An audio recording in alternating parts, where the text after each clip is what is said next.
On the show today, is it okay to put a card in when you're playing by yourself? It's a hard no, right? No, yeah, the answer to that is no, but not in America, all to be discussed. And also, golf leads to love. It warms the cockles of our hearts. Oh, Tom, I love you too. Thursday, the 21st of May. Listen to me, friend. You have been hypnotized into listening to another episode, or indeed watching. Hello there. Another episode of Golf is Ruining My Life, but there's a way you can upgrade your Golf is Ruining My Life experience, and it's not listening to the pod. It's not watching on YouTube, Tom. I am going to be, and I don't know if you're around, Tom, I'm going to Bristol, I'm going to Liverpool, I'm going to Birmingham, and I'm going to London on a series of Sundays in late June and early July to do Golf is Ruining My Life, the live show. The live show! Tom, would you like to come with me? I think you should. Tom, I've just checked my diary and I'm goddamn free, baby. I will be there. I've given you every single Sunday between June and July, starting in Bristol. Tom, I've got a terrifying bit of info for you. It's like 3 weeks away and maybe a bit less. That's very funny. Of course it's not. It's ages away. No, it's very, very soon. So, actually, not to boast, but we're doing pretty well for ticket sales. No, we aren't. We need you to help urgently. No, there's some seats sold. It's fine. But what happens is everyone books at the last minute, and that's sort of starting now. So if you do want to come, now is the moment to pounce, because actually they're starting to sell. Because I'll be honest, men being men don't really organise and think ahead more than 2 or 3 days. So I would advise you to break the habit of a lifetime and book it in now, get it done, and then we'll see you there. It's going to be a laugh, and there's oh boy, quite the surprise at the end. Yeah, and lovely Katie, who works in our team, put a little poll online recently, and we got loads of responses. So thank you if you were part of that lovely poll saying, are you coming along? Or yes, you're coming along, but you've not bought your tickets. So many people were like, yeah, I'm going to be there, but I've not bought my tickets. Annoying, right? There's a link in our description. Go and grab them, and we will see you. Well, it starts in Bristol in a couple of weeks' time, and the show is now written and prepared, and we can't wait just to stand on the stage and do it with you and get you lot on stage. And anyway, it's really exciting. So today, of course, is Email Corner, brought to you with our friends at Golf Breaks. You could be joining us later on this year. We're going to be going to Egypt to play golf, and our favourite email of the week will go into a pile. Then we will randomly select one of those favourite emails from over the summer, and the writer of that email will be joining Tom and I on a trip to play golf and look at pyramids in Egypt. How mad is that? What a sentence. Every time we talk about it, it's crazy. Like casually, we'll be like doing something, we're like having like lunch or whatever, and we say we're doing this thing. It sounds like a joke, but it really isn't a joke. You're coming with us and Golf Breaks to Egypt to play golf. It's going to be amazing. We're going to film loads of it. It's going to be fantastic. Get your emails in. Can I also talk about, before we start, something else we were talking about before we started rolling the cameras? And I think it's a shame when we talk about golf stuff and we don't bring it to the podcast. Yeah, the rash. Come on. Not the rash. The Blitz golf. Are you across this Blitz golf? Because me and Tom have discovered this thing over the last couple of weeks, and it's coming to the UK soon. It was massive in Australia. Basically, the idea is like golfing influencers and actual golfers go head to head for a massive cash prize, but it's all over one evening, and you can go along and have some drinks and watch the golf. And we are gonna. I want to buy us tickets, Tom, so we can go because I think it's a really good thing for us to go along to and just watch because it sounds mega. If anyone knows anything about Blitz Golf, please get in touch because it looks fantastic. If you've not seen it, go and give it a follow on your socials. In fact, go and give it a follow on your socials and say, we think the Toms from Gurmal should do this. Is that cheeky? And listen, I was happy just to go along and watch some golf because for me it was a little bit like going to Open qualifying or the Challenge Tour stuff where you can have a few beers and walk around. You are putting it out there that we would play. That is, I mean, it won't stop me having a few drinks, so it's fine. I think you'd need it, to be honest, because if we did play, we'd get absolutely demolished. Anyway, that's probably not going to happen. But if you haven't seen Blitz Golf, go and check it out, because genuinely, it's rare for me to see these events and think they look good, but this genuinely looks really, really cool. It's all, I think it happens over like 6 holes. All their socials look brilliant. Their videos from Australia, where I think it started, look amazing. So Blitz Golf, go and check it out. It looks very, very cool. Yeah, I love that. And Tom, should we get straight into emails? Because we've got a bit of a backlog. So we're going to start with, hold on. First name terms only. Yes. It's going to be a good one. Okay, here we go, guys. Strap yourself in. Dear the Toms, first name terms only, please. I have a friendship to protect. This is from a lovely man called Johnny. Nice. He says, how do I solve a problem like Dave? Not his real name. Real name, Maria. Dave and I took up golf together about 2.5 years ago. We worked together. We're both somewhere in the back end of the front nine of life, and we're the best of mates at work. In that time, I've become a fully paid up golf obsessive. Dave, on the other hand, plays once a week or two and has made, I'm sorry to say, essentially zero improvement. Okay. This is despite me buying him lessons as a Christmas present. This is actually This is such a sweet friendship, can I just say? Yes, it's lovely. Male friendships are very sweet. I love it. Yes. Anyway, he's been chasing breaking 100 for a while now. He typically shoots somewhere between 110 and 120, and that's before you count the 20-odd shots per round that seem to vanish from his memory entirely. Oh, Dave. It's hard work. It's hard work playing with Dave for me. To his credit, he's broken 100 once. Dave loves playing at my club, which is a step up from where we usually play together on a corporate arrangement. It's a proper members club. The tee sheet is full from sunrise to sunset, and the standard is decent. I took him out as a guest this week on a quiet midweek lunchtime round with a plan. Do we want to hear the plan? Of course we do. Come on, hit me. The plan.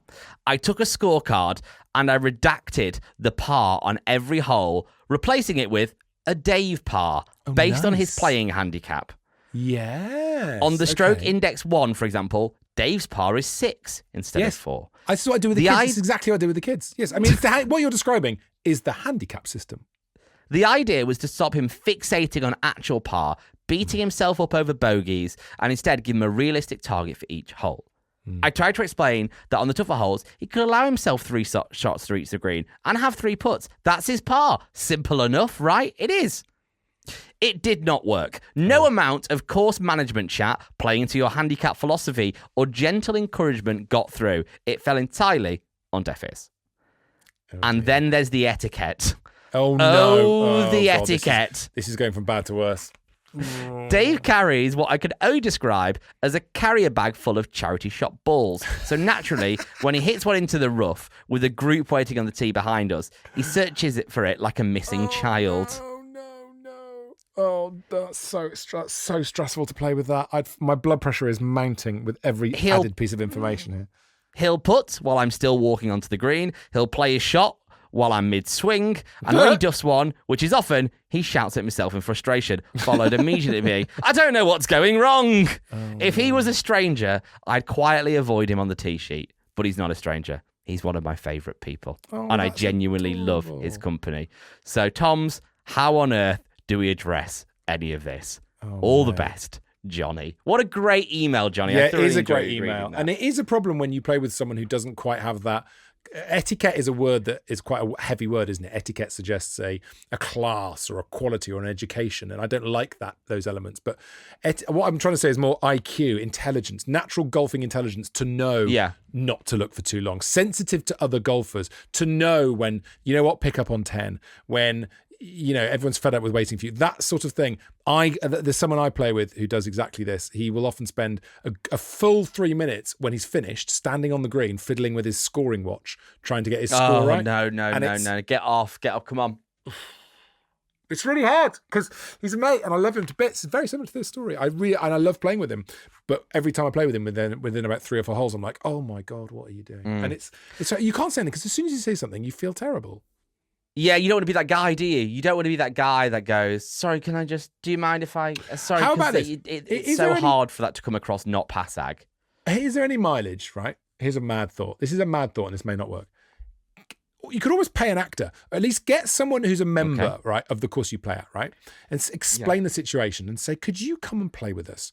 And can you be the bad guy? You have no investment in being friends with Dave. Can you come along and raise gently a few of these things? And I can be on your side and say, actually, yeah, do you know what, Dave? You shouldn't be looking in the woods for that long. And we're just very gently using almost like an intervention rather. So it's not you who's doing it. There's almost like the village raising the child. Is there any mileage? Yeah, okay. I don't mind that. Can't we just employ your friend and mine a bit of passive aggressive humour here? Everyone's favourite. Yeah. Just to be like, come on, your 3 minutes is up, mate. A bit of that, a bit of the old that. Yeah. Why not? Yeah, it's so hard to know how to do it because ultimately you don't want someone turning around going, you're ruining it for me. And it's like, well, yeah, but you've been ruining it for me for ages. It's a really difficult one, but I think humour can always, humour can help. But also I would suggest maybe lowering your standards and just playing with other people and then playing with him a bit less. But it seems like it's not going to work because you're obviously deeply in love with this guy. Honestly, the homoerotic tension on the podcast tonight is unbelievable. I also had this recently, though, not homoerotic tension, although there's always a bit of that going on, playing a round of golf with someone who was new to golf. And because every round of golf to me means everything, and I want to put a card in and I want to shoot my lowest score. Yeah. I took a guy out who doesn't really play much golf, and I hadn't really factored that into how my day was going to be. So I found it quite unenjoyable because I was like, well, we're not going very fast and I want to play my golf. Whereas really, when you go out with someone new, you got to expect that there's going to be a bit of coaching. But Johnny, I appreciate that Dave's not new to golf, so that's actually not massively relevant in this story. But it's a great email, so thank you. Thank you very much, Johnny. All right, moving on. Here we go. Lots of scrolling. Yeah, doing some scrolling. Okay, here we go. I think we might have done this one already. Hang on. Oh, got to make sure, Tom, because we mustn't repeat an email we've done before. Yeah, we've done that one. Did that one. That's from ages ago. Right, okay, moving on. Oh, dear. Okay, here we go. This is from, just checking for anonymity, this is from Charlie. Hi guys, I was out playing a solo round recently and ran into an interesting pace of play situation. Early in the round, I caught up to a 3-ball in front of me. They saw I was moving much quicker. They let me play through almost instantly, and I was past them in about 5 minutes. I thanked them and carried on. If only that was the end of the email. A few holes later, I caught another group, this time a 4-ball. I'm a junior golfer. I play off a low single-figure handicap, so it was pretty clear from how I was playing that I was moving a lot quicker than them. They kept looking back as well. Despite that, I ended up stuck behind them for 4 holes, spending around 40 minutes waiting on tees and fairways. From where I was, there was nobody I could see in front of them, so they didn't appear to be held up at all. While I was waiting, I even saw one of them top a shot, which kind of summed up the pace they were playing at. Eventually, when I did get the chance to go through, I helped them look for a lost ball. After that, one of them made a comment along the lines of, "Come on, young'un, hurry up," which felt pretty unnecessary. I just kept it moving, played through, and ended up out driving them all by at least 50 yards, which seemed to quieten things down. Rather than make a fuss, I moved on to the next hole, but it got me thinking, should solo golfers have more priority, especially when being held up before every shot? I know there can't be a specific rule made about this, but there should be at least something to help people know what to do when there is someone clearly faster than them playing behind them. Okay. Here we go, Tom. Here we go. Well, I just feel like my mind has changed on this in recent years because I was a big advocate of, you bite yourself, let it through, man. And as I've become more of a, I'm going to say it, club golfer, playing in, like adding myself to groups all the time. I play in groups of 3 and 4 because you just get to know everyone at your club. And a solo golfer coming through and making you wait can be quite annoying, right? It can slow you down, especially when there's loads of groups of 4. So the first thing I would say is, if you are by yourself, which is absolutely fine, you should expect some of this nonsense. The practicalities are, of course, they should let you through, because especially if you're bombing around. But if you are by yourself, you're not doing a score. And if there's no one in front of them, why can't you skip out a couple of holes? That's my big question. If I'm by myself and I get stuck, my first instinct is not let me through. My first instinct is, can I wriggle, jump over there and carry on somewhere else? Because obviously it's not a scored round. So I don't know. I think if you're by yourself, you need to be prepared to be more flexible. Yeah, I don't massively disagree with that, if I'm honest.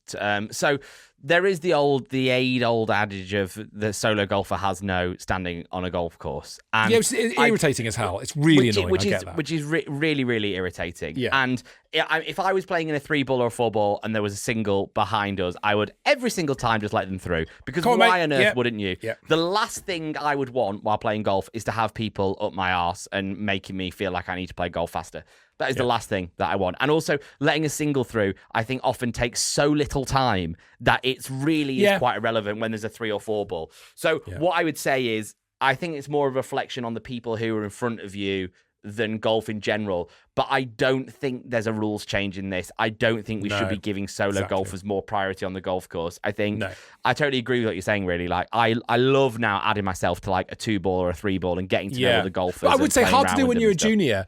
This is difficult. And I've been a junior golfer many, many occasions. I've been out by myself on the course. You can't go and add yourself to a random group of adults, right? It's weird and it's inappropriate somehow, right? Despite the fact that a lot of adults will be like, yeah, of course, come and join us, no problem. But as a junior, you don't feel comfortable doing that. It feels a bit weird. So I get as a junior, it's much harder. And it's easy for us adults because we just see any other adults and we chuck ourselves on their group. It's harder for juniors to organise their groups. But try and play with your mates as much as you can. And if you do go out by yourself, you stick some headphones on or whatever. Be patient, be prepared. Most groups will let you through. They will. Yeah, they That's should. The simple fact They of it. will. But when they don't, and it's that story's irritating as all hell. You gotta skip and wiggle and jump onto a different hole.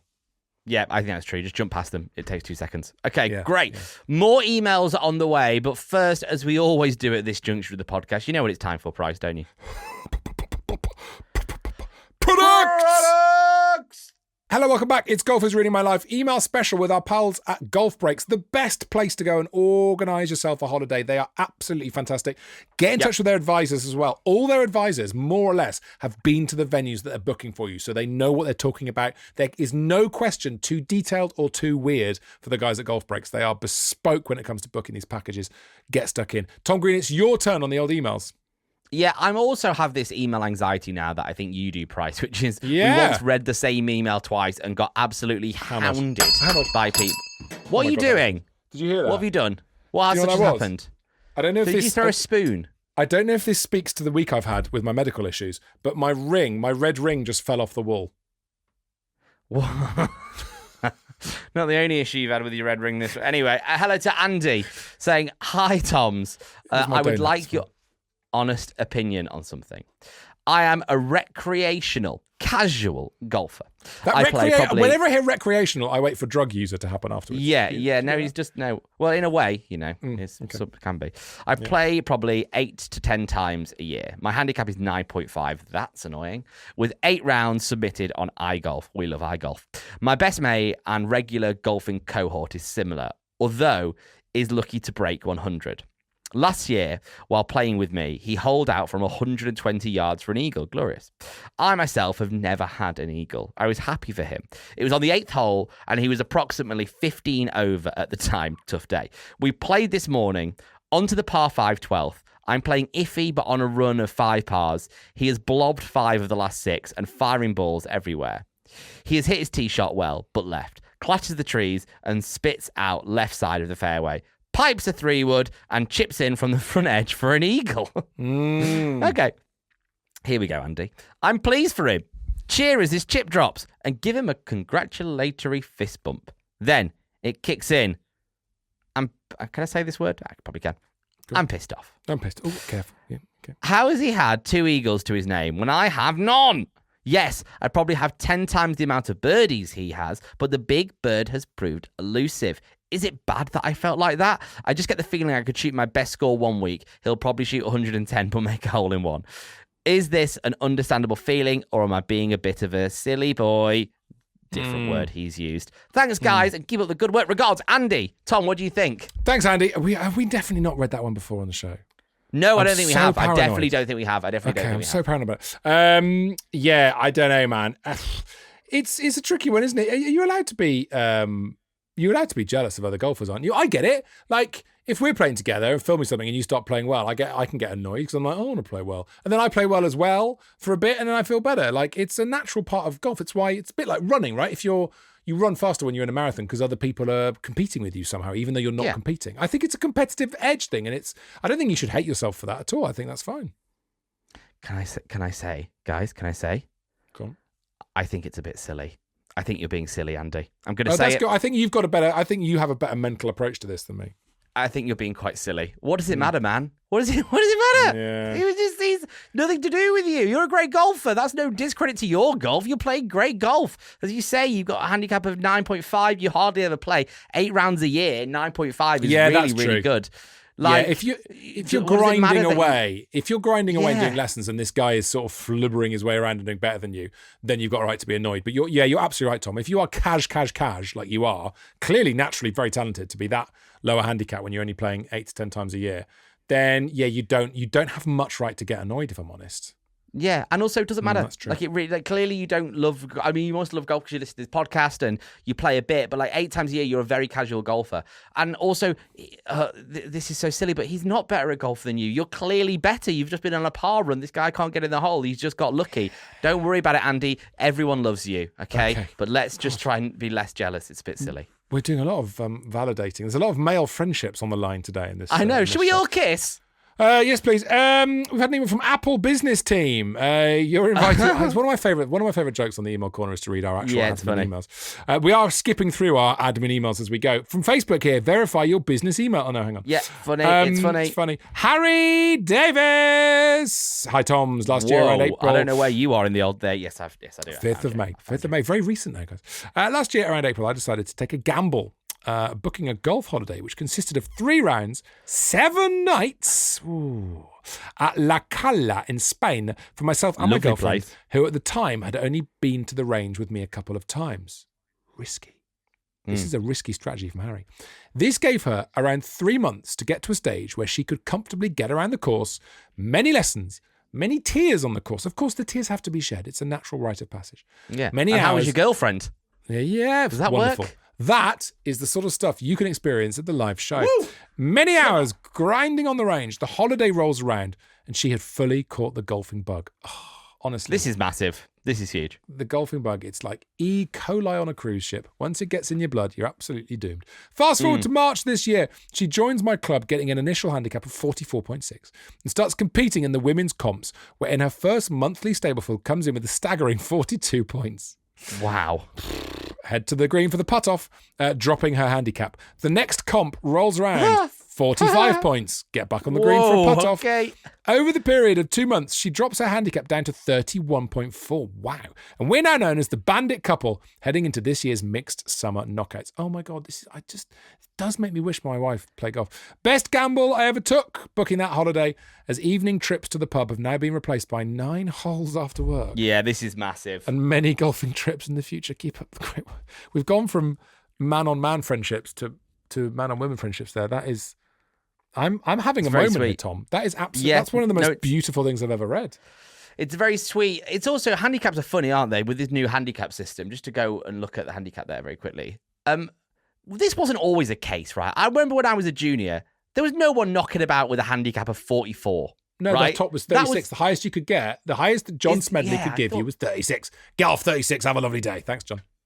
Right, fine. And that, so these new handicaps are mad, isn't it? But this is sort of the thing, isn't it? Like, a handicap of 44, obviously, Harry, doesn't reflect your partner's golfing ability because she's getting so much better so quickly. So she's gonna play really well. I don't know what I'm saying here other than a 44 handicap seems absolutely I love mad. That I'm completely tangled.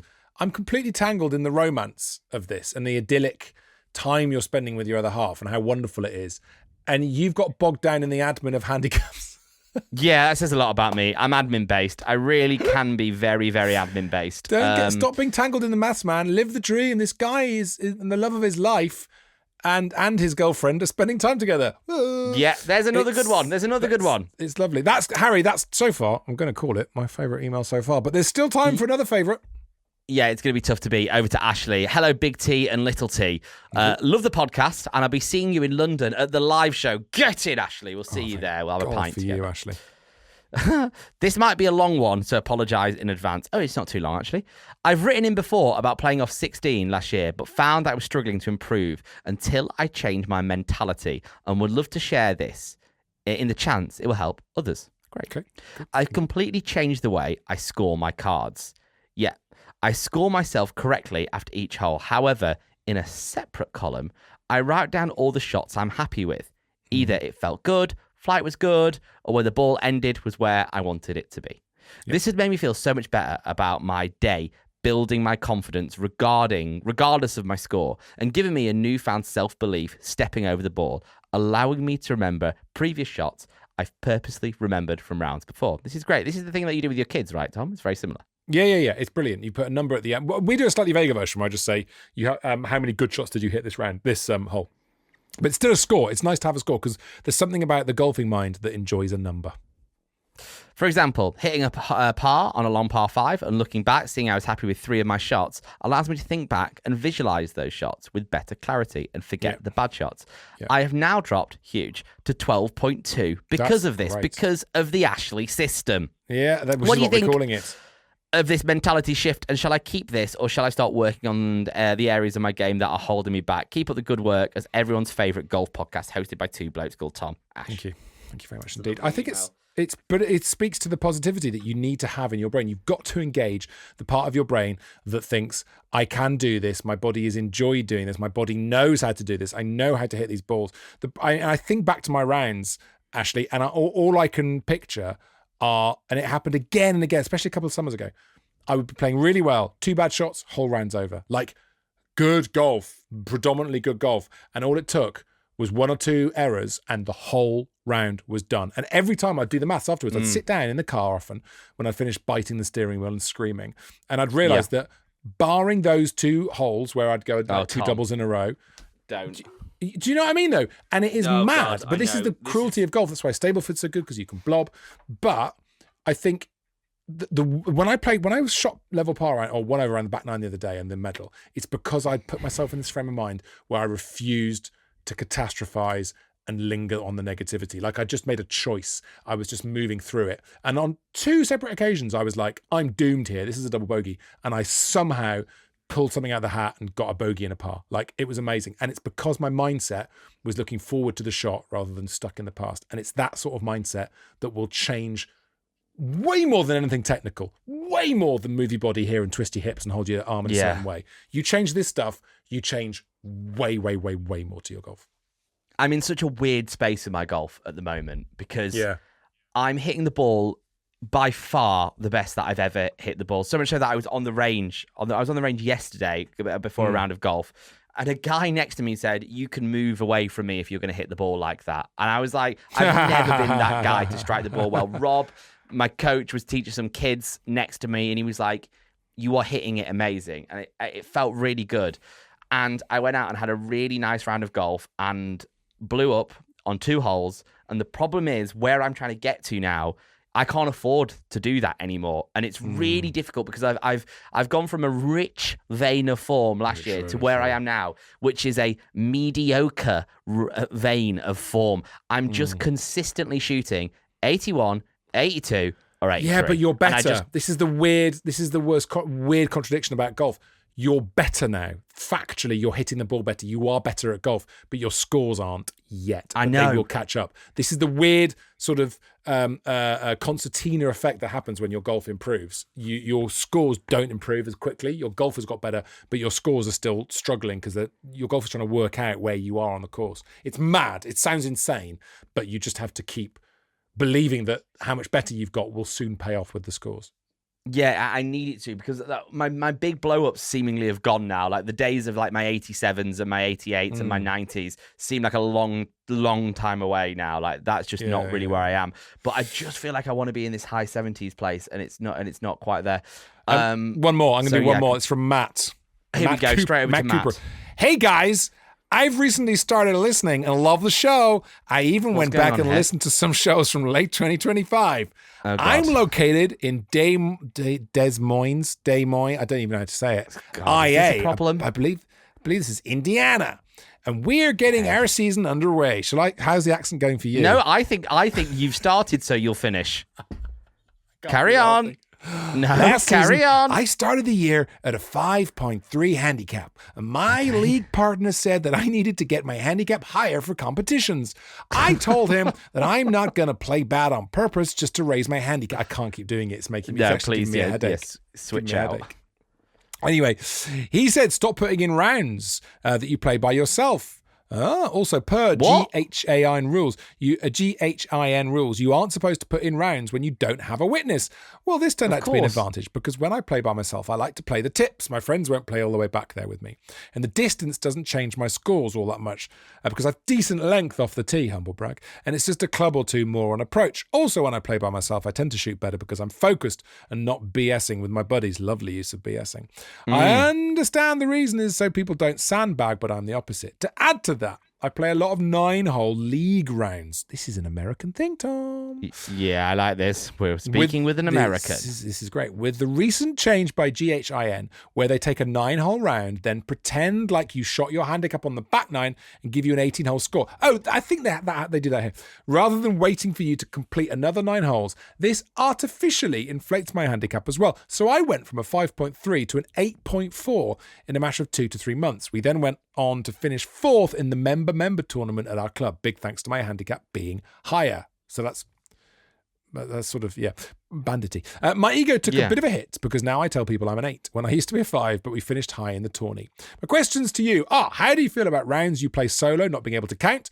Have you ever entered a card for those rounds? Oh, I mean, that's a simple answer. No, you can't. You can't. It's not It's not how it happens, right? You just don't do it. Lastly, how do you feel about GHIN putting in an extra 9 holes that you didn't play and making that part of your handicap? I think it's not a true representation of how you are playing, and I liked the previous setup better. Also, it makes for a lot more 18-hole rounds and kicks out older scores faster. Thanks for taking the time. Keep the pods coming. Matt, thank you so much. It's so fantastic to hear from you in Des Moines, Indiana.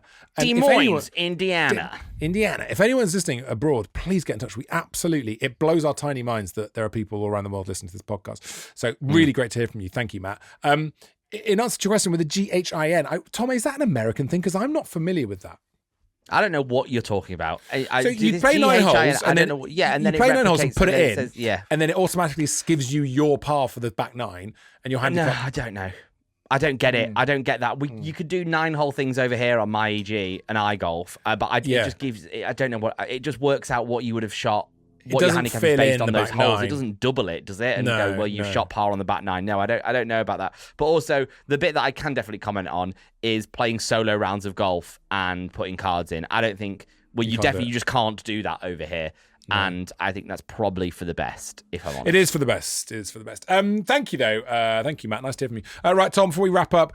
Now, look, for me, there's competition here. There's stiff competition between... There is. This was a great email corner. Harry, who's in love. Yeah. Right? And then Ash with the positive approach to golf. I think the Ash scoring system might be the one for me. How are you feeling? Oh, wow. I've already input into the document the couple because it was so cute, and it might mean that there's a couple that comes away with us. I thought that might be quite nice instead of it all just being blokes. Go on one of those. Yeah. No, fair enough. Well, look, they're going to go in a big pile of winners. So, look, Ash, write us another email sometime. Maybe that'll win. Between now and the end of summer. So Harry, who's very much in love, congratulations. Tom wants you and your partner to go on holiday with him, which I think is a little bit awkward. I do. But well done, you're in the pile. At some stage, we will work out a very clever mechanic to find our winner, but we'll do that later on in the summer. Yep, you're in the pile. Well done, Harry. You are in the G-Doc right now. Consider yourself lucky. Thank you so much for listening today. It's been a pleasure. We'll be back with you for the Monday episode. Dame Laura Davies is our guest on Talk Birdie to me on Friday. And remember, if you've not gone and watched the La Hacienda episode, as me and Tom try and break part at La Hacienda, that is online. We've got loads of these YouTube vlogs coming. Obviously, there's Breaking Par at Wardle Spa on there. And over the next couple of weeks, me and him go versus again, head to head, the thing that you asked for the most. So that is coming. But we'll see you back here tomorrow for Dame Laura Davies. And then on Monday, go and get your tour tickets as well before they sell out. Thank you. Goodbye.